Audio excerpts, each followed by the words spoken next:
কেন্দ্ৰ কৰি সংঘটিত হৈছে ভয়ংকৰ মাৰপিটৰ ঘটনা আৰু ভয়ংকৰ মাৰপিটৰ ইতিমধ্যে এজন লোক গুৰুতৰভাৱে আঘাতপ্ৰাপ্ত হৈছে বুলি জানিব পৰা গৈছে। মুহূৰ্তত ঘটনাৰ সবিশেষ লৈ ৰাখিছো। আৰু ভয়ংকৰ মাৰপিটৰ ঘটনা সংঘটিত হৈছে, প্ৰচণ্ড মাৰপিটৰ ঘটনা সংঘটিত হৈছে আৰু ক্ৰিকেট খেলক কেন্দ্ৰ কৰি এই মাৰপিটৰ ঘটনা সংঘটিত হৈছে। এই মাৰপিটৰ ইতিমধ্যে গুৰুতৰভাৱে আঘাতপ্ৰাপ্ত হৈছে আশৰাফুল হুছেইন। ইতিমধ্যে আশৰাফুল হুছেইনক ডবকাৰ লাইফ কেয়াৰ হাস্পতালত ভৰ্তি কৰা হৈছে। কিয়নো গণতন্ত্ৰ দিৱস উপলক্ষে আচলতে অনুষ্ঠিত কৰা হৈছিল এখন ক্ৰিকেট প্ৰতিযোগিতা আৰু সেই প্ৰতিযোগিতাত আচলতে ভয়ংকৰ মাৰপিটৰ ঘটনা সংঘটিত হৈছে। ডবকাৰ ৰাজবাৰীত সংঘটিত হৈছে এই ঘটনা, প্ৰচণ্ড মাৰপিটৰ ঘটনা সংঘটিত হৈছে আৰু মাৰপিটৰ ফলতে আশৰাফুল হুছেইন নামৰ এজন যুৱক গুৰুতৰভাৱে আঘাতপ্ৰাপ্ত হৈছে আৰু ইতিমধ্যে আঘাতপ্ৰাপ্ত আশৰাফুল হুছেইনক ভৰ্তি কৰা হৈছে ডবকাৰ লাইফ কেয়াৰ হাস্পতালত। আৰু সামান্য কথাতে মাৰপিটৰ ঘটনা সংঘটিত হোৱাৰ অভিযোগ এতিয়া উত্থাপন হৈছে। আৰু গণতন্ত্ৰ দিৱস উপলক্ষে আচলতে ডবকাৰ ৰাজবাৰীত অনুষ্ঠিত হৈছিল ক্ৰিকেট প্ৰতিযোগিতা আৰু সেই প্ৰতিযোগিতাতে ইতিমধ্যে প্ৰচণ্ড মাৰপিটৰ ঘটনা আৰু সেই মাৰপিটৰ ঘটনাত আশৰাফুল হুছেইন গুৰুতৰভাৱে আঘাতপ্ৰাপ্ত হৈছে আৰু আঘাতপ্ৰাপ্ত আশৰাফুল হুছেইনক ইতিমধ্যে ভৰ্তি কৰা হৈছে লাইফ কেয়াৰ হাস্পতালত। আৰু ইতিমধ্যে ঘটনা সন্দৰ্ভত আহত আশৰাফুলৰ পৰিয়ালে কাষ চাপিছে ডবকা আৰক্ষীয়ে আৰু সেই সন্দৰ্ভত আৰক্ষীয়ে ইতিমধ্যে তদন্ত আৰম্ভ কৰিছে। আৰু গণতন্ত্ৰ দিৱসৰ দিনটোতে এই ভয়ংকৰ মাৰপিটৰ ঘটনা সংঘটিত হৈছে। এই মুহূৰ্তত ভাষ্য আহি পৰিছে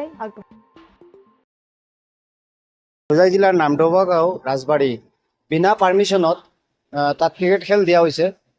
আমি জনামতে 26 জানুৱাৰী 8টা টিমৰ খেল হৈছে তাতে।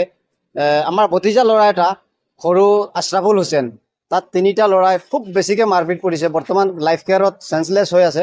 ইতিমধ্যে এজাহাৰ দিয়া হৈছে, ভুক্তভোগী এজাহাৰ দিছে। মোৰ ভতিজা ল'ৰা হয় সি, আশৰাফুল হুছেইন, যোনে মাৰ খাইছে। বৰ্তমান আপোনালোকে অথনি দেখা পাইছে তাক।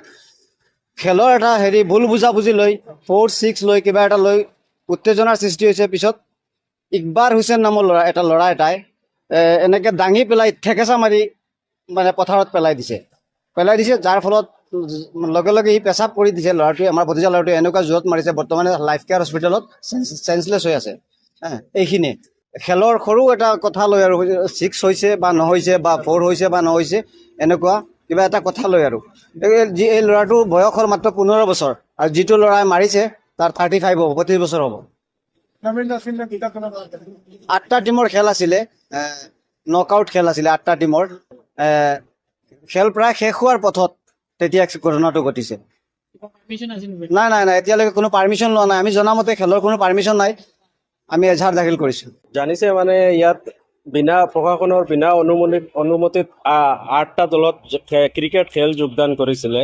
তাতে মোৰ বাগিন এটা 15 বছৰীয়া বাগিন এটা মানে এম্পায়াৰৰ ডিচিশ্যন এটাত ভুল বুজাবুজিত এইটোত মানে ইমান মাৰিছে। ইকবাল হুছেইন নামৰ ল'ৰাটোৱে আৰু বেছি মাৰিছে মানে এইটো মানে মূৰত তুলি এতেকা মাৰি দিছে মাটিত একেবাৰে, মানে ইমান মাৰিছে। তাৰপিছত চলাম আৰু জাবিৰ হাছানো সিহঁতেই লগতে মাৰিছে। এতিয়া এই লাইফ কেয়াৰ হস্পিটেলত আনিছোঁ, ইমাৰ্জেঞ্চি ট্ৰিটমেণ্ট চলি আছে, এতিয়াও চেঞ্চলেছ হৈ আছে।